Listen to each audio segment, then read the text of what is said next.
My name is Tor Hansen. I'm the Managing Director at Technology Proprietary Limited.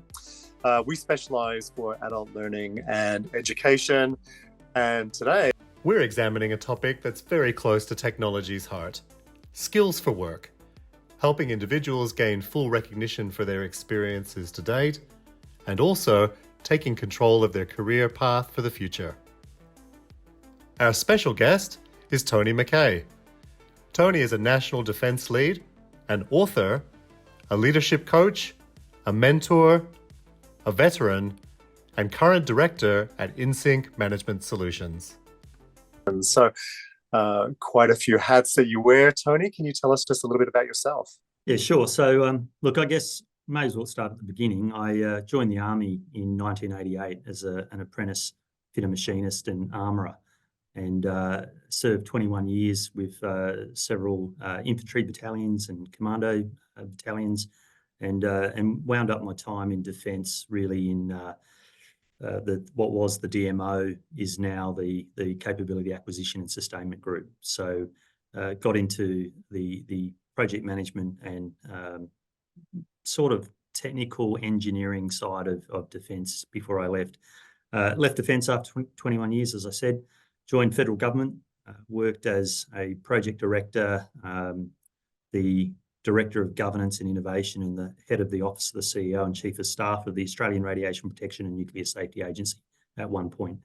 After about 6 years working across federal government, I saw the light and moved into private industry and headed up the office here in Adelaide for APP Corporation, which was a project management organisation primarily focused on construction industry, construction, infrastructure, property. I've then moved recently to McMahon Services and Intract Australia, where I'm two separate companies that work collaboratively. And I'm the National Defence Lead for those two companies. I'm also, as you said in your intro, director of my own organisation, which is a leadership, training, coaching and mentoring organisation. Absolutely fantastic. And you can hear right away why it was that we wanted to speak to Tony as our guest in conversation for our particular theme for today's vlogcast, which is valuing veteran skills and considering particularly how to create new opportunities for that next step forward. Thanks so much for joining us today, Tony. That's really fantastic. Thank you, Tom. We got a really good insight, I think, into the breadth of your experience with your intro there. Some really key themes that came up, I think, apart from quite a number of really important positions of responsibility, are that you have very direct experience from an operational level on the tools, as it were, through to project management experience, working for quite a number of different organizations, both in defense and also beyond defense, and also some direct commercial experience.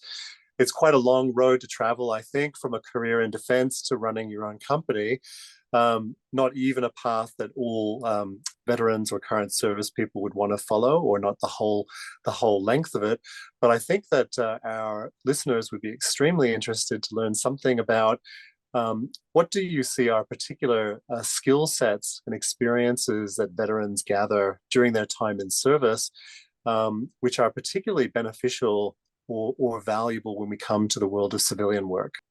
Yeah, that's an excellent question. Look, I think probably in transitioning out of defence, there's one thing that I think all defence members need to keep in mind, and that is that the knowledge they gain from being in defence, and this applies to people generally wanting to work in defence industry, the knowledge they gain from working in defence is time barred, if you like. It's time fenced, time bound.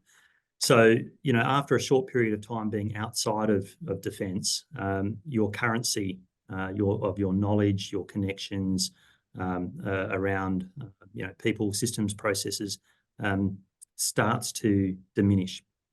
So one of the things that I often speak to defence or people who are looking at leaving defence about is trying to maintain that currency. And one of the good ways of doing that is through the reserve scheme.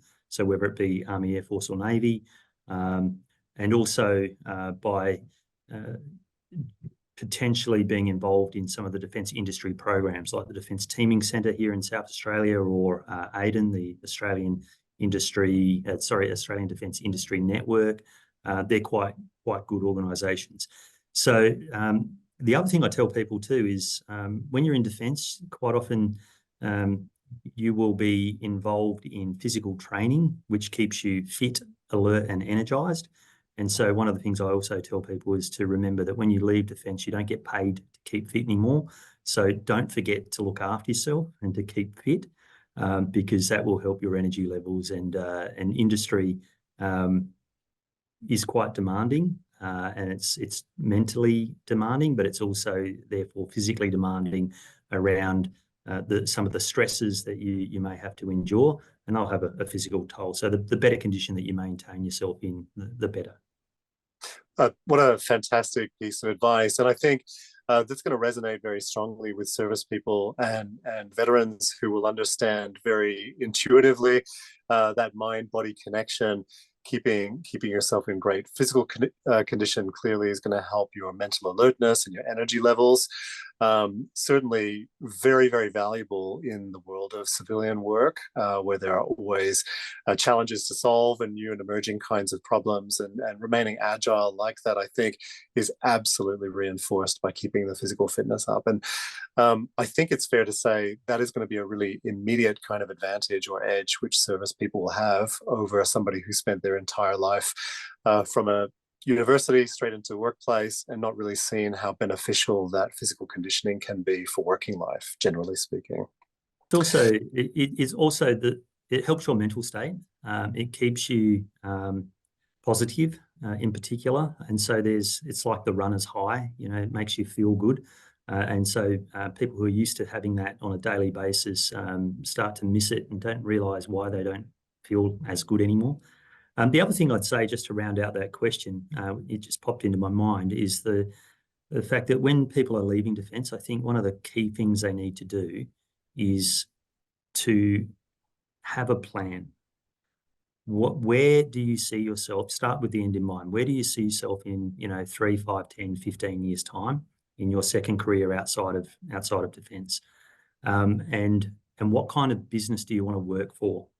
Right, because there are different businesses. Some are more attuned to the needs of veterans, and some are not. And so just be conscious of it's not just about getting a job; it's about getting a good job that fits you, and that shares your values, the values that you have ingrained in you through your service. I think it's a really key observation. So service people will have extremely strong training in working with teams, collaborating with others. They'll understand very, very immediately the value of supporting the colleague alongside you to get an end result that we're looking for, sharing knowledge, pitching in if another colleague needs help or they're behind on their work. So many valuable skill sets, but also insights that they would bring to work. I'm also really interested on this point that you just touched on, I think a little bit briefly, where it's an extremely valuable idea for service people to be considering their next step. If there is a prospect of leaving defence at some point and entering the world of civilian work, having a bit of a game plan in mind about where they would like to transition to. And do you think it's the kind of groundwork that can be laid in a meaningful way while somebody is still in service? Is there value in starting to plan out some of the steps which will then scaffold their move into civilian life while they are in fact still in service? Oh, absolutely. It's a lot of people don't really realise it, but Defence is a bit of a unique organisation. It's either on operations or it's a training organisation. So training is generally what Defence does. And one of the benefits of Defence is that you can get yourself trained in a lot of diverse areas and attain a lot of skills and certifications, qualifications. They're not always as forthcoming with the certifications, and that's something that I think that you can help them with. But in terms of the training that you can do, reach out in Defence. Put your hand up. Say, I want to do certain things. because you'll find that it is possible to do it. Once you're outside of defence, it is a lot harder to get an organisation to put you on training courses. It tends to be you need to chase them, you need to pay for them. Defence will put you on courses, they pay for it for you. They sometimes expect a return of service for what you do, for the courses you do participate in. But it's a lot easier to train and upskill when you're in a training organisation than when you're outside in the civilian world on operations trying to deliver work. So if you know what you want to do when you get out of defence, start that journey before you leave. Absolutely fantastic. And so I think that maybe one of the takeaways here would be maybe alongside or working hand in hand with the kind of career or capability that defence might be planning for you, or the area where they find you can contribute the most value in service at that moment in time. You also need to take some ownership over your own development and your own skilling. And you mentioned accreditation as well, so that you know that you're steering your career, your skill set, or your value proposition towards where you would like to lead in the future, and particularly in the case where that might be outside defence, where accessing training and development opportunities is not so easy. Is that right? Yeah, that's 100% correct. You do. I love what you said. You have to take responsibility for your own career. That's one of the things that defence does very well, is it has career management. So it has either DOCM or schema in the Army, for example. So for officers, it's DOCM. For soldiers, it's schema. And for example, schema is the Soldier Career Management Agency. Its purpose is to map out your career, send you on specific courses it needs you to do. And because you get looked after quite well in that way from defence, when you leave, there isn't somebody, an organisation that's doing that for you. You need to do that for yourself. So there's almost, I'll use the term learned helplessness. It's probably not quite correct, but there's a sense that, well, you know, I now need to think about what gaps I have from my time in the military that I need to fill in order to move myself forward in my new career. And defence is very much a career. You know, you join defence in a mustering of some sort. It might be a technical field, it might be a arms field as a fighting person, and you will be trained and trained progressively throughout your career. There is a career plan for you, and if you perform well and you do all of the training that you need to do, you will progress. And then when you're out in the civilian world, it's on you to identify how far you want to progress and what you need to do to get there. And I think that takes a little bit of time for some people when they leave to realise that your career is no longer being managed for you. You've got to do that for yourself. I think that's a really excellent way to maybe understand what it means to have a career planned for you. Moving on then to taking total ownership will mean also identifying maybe the gaps in your skill sets, and also understanding some evolving needs that might be there at the workplace, and areas where you can contribute value as well. I wanted to also maybe raise another idea that I thought you might have some good insights to share. In speaking with defence personnel and ex-defence personnel over a period of time, I've heard the self-assessment on many occasions that defence people actually gain a lot of really valuable experience, things that are directly applicable in large technical services firms in the corporate sector, for example. But they may not be entirely aware of the full value of that skill set they hold, or maybe one of the side effects of understanding how to fit within a team and fit within a particular very well-defined role is that they are maybe not their best salespeople for their own skill sets. One of the results of that maybe is that when it's time to apply for a job or to sell yourself to a new employer, defence people are a little bit backward about coming forward, or maybe hide their light under a bushel a little bit and don't maybe showcase all of that value which employers would be very eager to hear about. Does that really ring true for your experience or observation? That is 100% correct, yes. I think it really comes back to the differences between defence and the civilian world. Defence buys equipment and uses equipment. the civilian world tends to make and sell equipment to organisations like defence. So you've got an organisation that's buying stuff and outside defence organisations that are selling stuff. You've got to make that switch. So when you're buying stuff, you don't need to sell yourself. People are coming to you. When you're out in the civilian world, you've got to sell yourself all the time. Sell your products, sell yourself. So defence personnel tend to have a lot of very good transferable skills. And what you need to do is be able to identify what those skills are and join the dots to what they correlate to in the civilian world. So, planning, leadership, teamwork, and the military has some processes. Like I'll reflect on my time. I spent time in the Army, so I'll use some Army terminology, and it is used across the whole of defence. But SMEAC, is a quick planning process that is used by the military: situation, mission, execution, admin and logistics, command and signals. Right. So the acronym is SMEAC. It is a way that we are taught to do quick plans. MAP, the military appreciation process, which is a process that I've used extensively in writing business cases. So it's like an MCDA, a multi-criteria decision analysis process. It allows you to identify a situation, develop options, analyse the options, decide on which option to take forward, and to produce an executable plan. And these are things that we learn to do through our journey through defence, and they become instinctive. And then we virtually forget about them once we leave defence. They are very valuable tools in the decision-making process, and I use them in bid management all the time. And they're very good for any decision that you need to make. Yeah, fantastic. I think if I reflect on my background, which is more in the corporate consulting area, that range of skilling and experience that you described covers a much broader sweep than many employees in a civilian organization would get to see, or would not see until the end of a very long career, or an unusually varied career. The ability to be able to assess a situation and very quickly analyze what is required, apply clear planning tools to get some answers and to make a plan for going forward.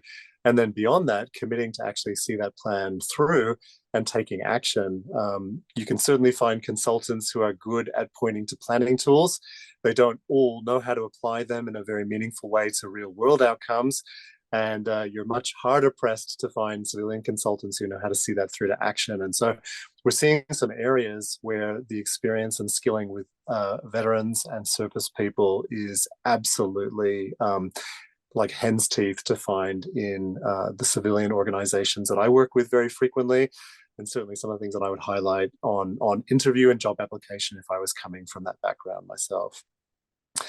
Okay, so those are some really excellent insights. I also wanted to sort of move on from the idea of using formal planning tools to maybe suggest this is partly planning career pathway forward from current employment. It could be something that happens very, very rapidly for an individual if they decide that they are transitioning out, but they need to think really quickly, how do I gather together this range of experience from my past background and be able to show that to an employer?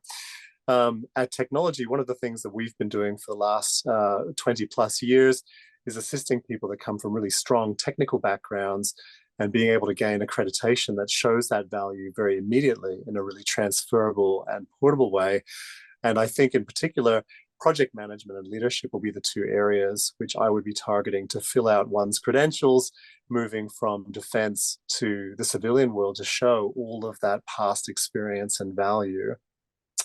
In our organization, project management is the main focus at this point in time.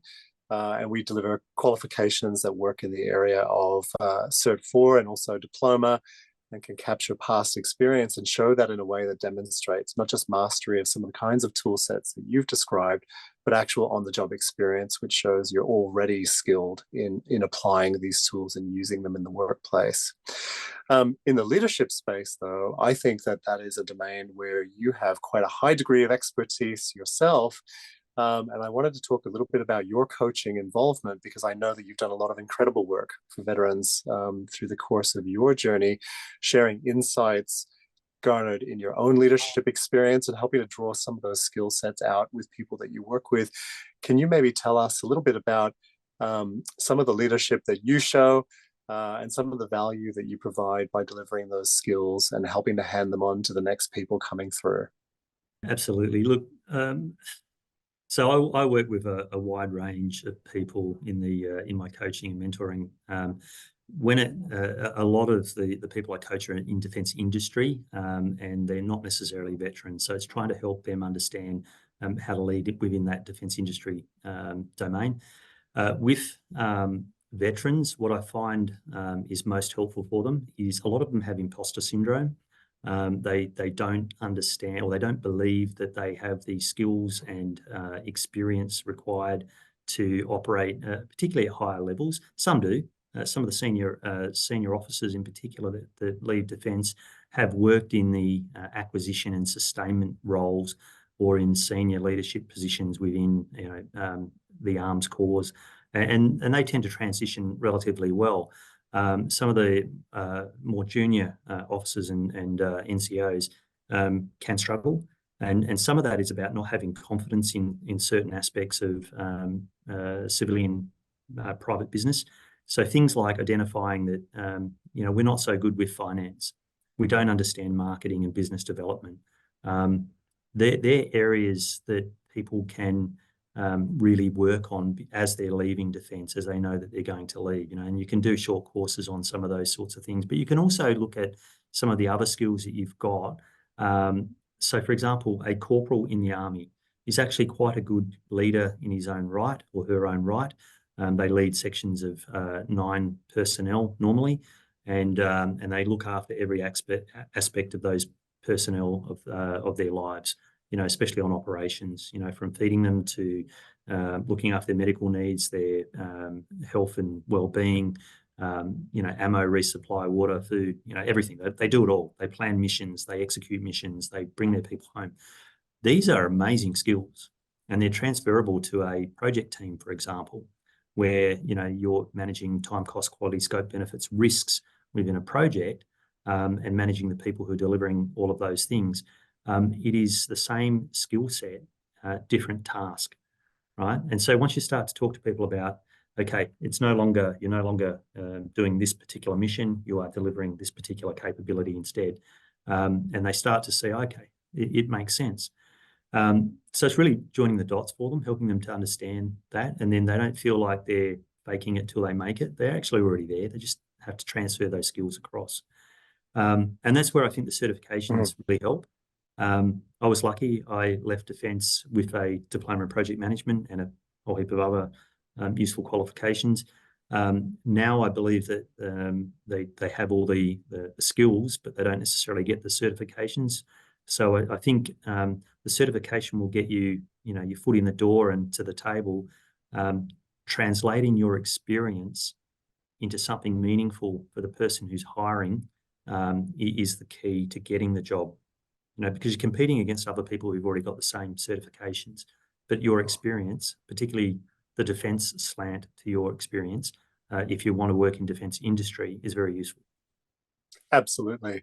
Absolutely. I think the 2 key points that I'd like to draw out of what you just shared, firstly, I really couldn't agree more. At Technology, we are all about skills for work.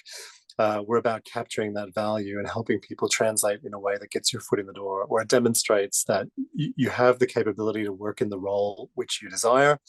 And I am, I think, secondly, particularly interested in how you described coaching as a matter of joining the dots. I think it's one of those incredible ways of engaging with people to help them to realize for themselves things that maybe they know intuitively, but they've not articulated, or they haven't looked at it directly.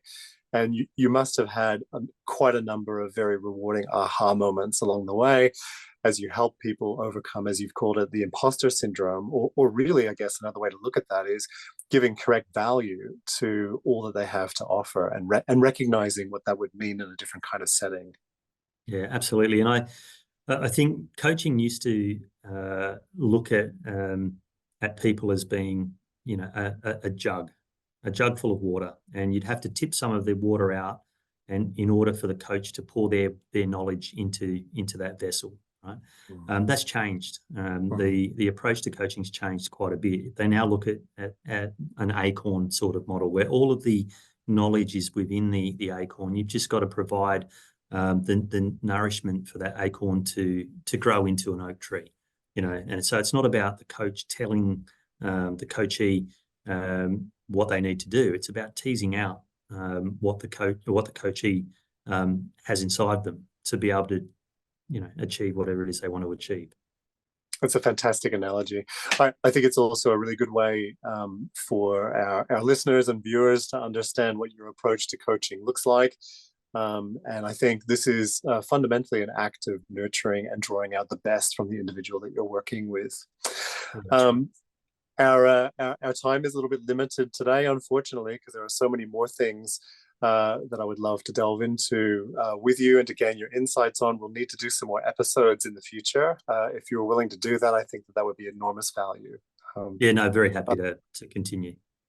But certainly one thing that I would like to be very sure that we touch on before we finish today is that you have a new book out. Isn't that right, Tony? I do, and I'm caught short. I don't have a copy of it on me.